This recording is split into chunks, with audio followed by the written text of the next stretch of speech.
रही हूं उत्तर प्रदेश में उप मुख्यमंत्री दिनेश शर्मा जी के साथ, क्योंकि दिनेश शर्मा हमारे साथ जुड़ रहे हैं। दिनेश जी, मैं सबसे पहले तो आपसे यही पूछूंगी कि 300 पार की बात हो रही है यूपी में। उधर अखिलेश यादव कह रहे हैं कि यहां कोरोना से लड़ने का समय है, आप लोगों के बीच नेतृत्व को लेकर खींचतान हो रही है, ऐसा है क्या?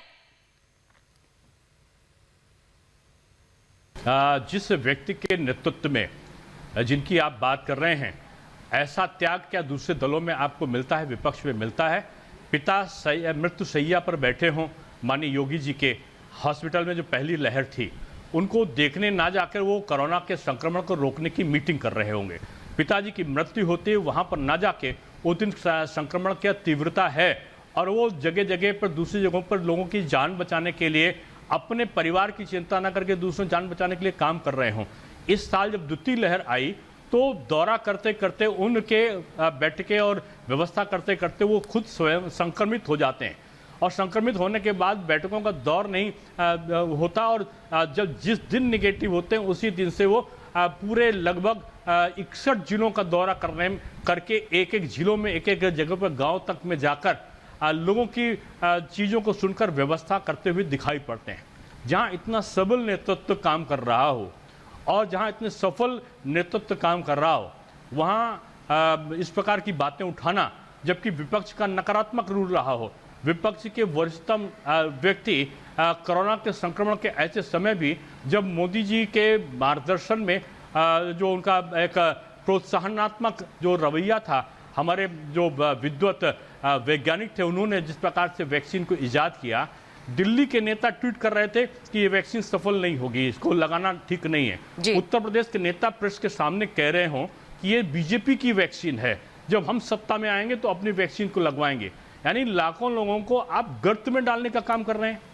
विपक्ष का संकट के समय सकारात्मक रुख होना चाहिए था, जो नकारात्मक रुख के कारण उत्तर प्रदेश में दुष्प्रचार का केंद्र बन गया जी। और मैं समझता हूं ये एक अच्छी लोकतांत्रिक परंपराओं का निर्वहन नहीं है।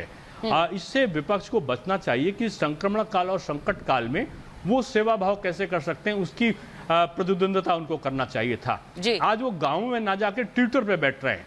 बीजेपी का कार्यकर्ता, कितने कार्यकर्ताओं, हमारे मंडल अध्यक्षों की मृत्यु हो चुकी है, 6 के आसपास हमारे विधायक इस बार और 4 से 5 विधायक हमारे पिछले बार उनकी मृत्यु हुई, हमारे 3-3 मंत्री संक्रमित होकर उनकी मृत्यु हुई। यानी हम फील्ड पर रहे, रिस्क लेते हुए भी हमारा संगठन रहा है।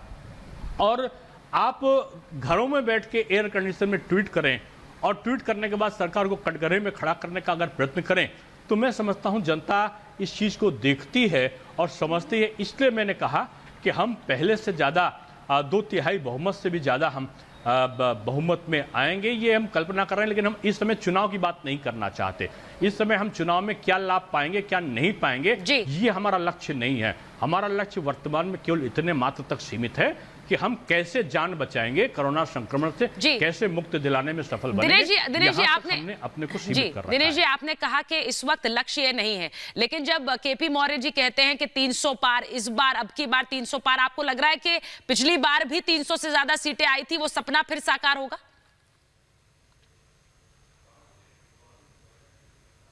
देखिए, साकार तो हो चुका, उससे हम कहीं ज्यादा सीटें पिछले बार पाए थे।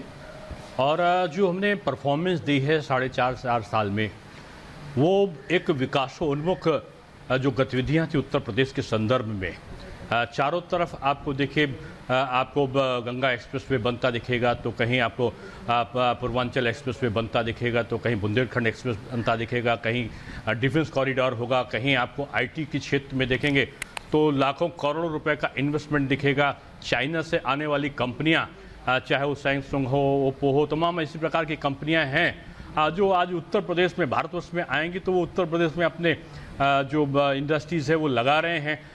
तेजी के साथ जो हमारा बढ़ा हुआ लक्ष्य है, प्रत्येक विभाग ने बढ़ चढ़कर काम दिया है।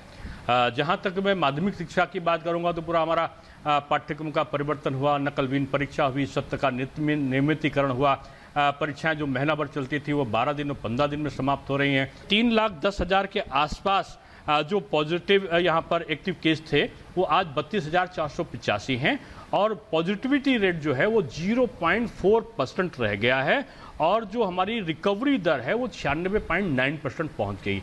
यानी हमने उत्तर प्रदेश में अभूतपूर्व काम किया है कोरोना के संदर्भ में भी, और इतनी बड़ी द्वितीय लहर की तीव्रता थी, उसके बावजूद नियंत्रित करने में हमने सफलता पाई है। जी। अमेरिका जहां की आबादी मुश्किल से मैं समझता हूं कि 34-35 करोड़ के आसपास होगी, वहां कई लाख 7 लाख से भी ऊपर लोगों की मृत्यु हुई है, दुर्भाग्यपूर्ण है। लेकिन हमने उत्तर प्रदेश में 24 करोड़ से ऊपर आबादी में भी हमने जो साधन संसाधन हमारे पास सीमित थे उनको बढ़ाते हुए हमने इसको व्यापक तौर पर नियंत्रित करने का काम में सफलता पाई है। दिनेश जी, तो ये हमारे काम है जी। आपने जिस तरह से कोरोना पर ये वार किया है, शायद यही वजह है कि इस वक्त 300 पार का सपना आप एक बार फिर देख रहे हैं। बहुत बहुत धन्यवाद रिपब्लिक भारत से बात करने के लिए। जिस